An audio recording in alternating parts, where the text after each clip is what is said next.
होलिका दहन क्यों जलाया जाता है? 2 तारीख को क्यों पड़ रहा है? होलिका दहन हिंदू धर्म का एक प्रमुख पर्व है, जो बुराई पर अच्छाई की जीत का प्रतीक माना जाता है। ये पर्व हर साल फाल्गुन मास की पूर्णिमा को मनाया जाता है। इस बार होलिका दहन 2 तारीख को इसलिए मनाया जा रहा है क्योंकि उस दिन फाल्गुन पूर्णिमा की तिथि पड़ रही है। ज्योतिषीय गणना के अनुसार जब पूर्णिमा तिथि प्रदोष काल शाम के समय में होती है, तब उसी दिन होलिका दहन किया जाता है। ट्राइडेंट साइन होलिका दहन की पौराणिक कथा होलिका दहन की कहानी प्रहलाद और उसके पिता हिरण्यकश्यप से जुड़ी हुई है।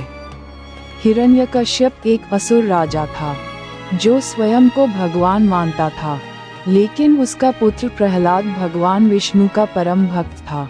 ये बात हिरण्यकश्यप को पसंद नहीं थी और उसने कई बार प्रहलाद को मारने की कोशिश की। अंत में हिरण्यकश्यप ने अपनी बहन होलिका की सहायता ली। होलिका को वरदान था कि वह अग्नि में नहीं जलेगी। वह प्रहलाद को गोद में लेकर अग्नि में बैठ गई, लेकिन भगवान की कृपा से प्रहलाद सुरक्षित बच गया और होलिका जलकर भस्म हो गई। यही घटना होलिका दहन के रूप में मनाई जाती है।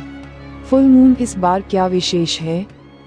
इस वर्ष 2 तारीख को पूर्णिमा तिथि शाम के समय पड़ रही है, इसलिए शास्त्रों के अनुसार उसी दिन होलिका दहन किया जाएगा। इस दिन भद्रा काल का विशेष ध्यान रखा जाता है, क्योंकि भद्रा में होलिका दहन शुभ नहीं माना जाता। जब भद्रा समाप्त हो जाती है और प्रदोष काल शुरू होता है, तभी शुभ मुहूर्त में अग्नि प्रज्वलित की जाती है। फोल्डेड हैंड्स होलिका दहन का महत्व होलिका दहन हमें ये सिखाता है कि चाहे बुराई कितनी भी शक्तिशाली क्यों न हो, अंत में जीत हमेशा सच्चाई और भक्ति की ही होती है।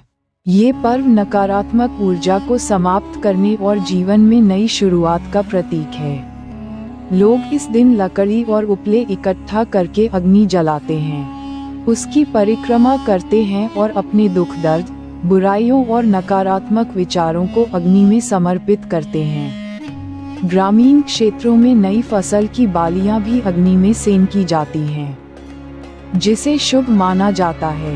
ये पर्व सामाजिक एकता और भाईचारे का भी प्रतीक है।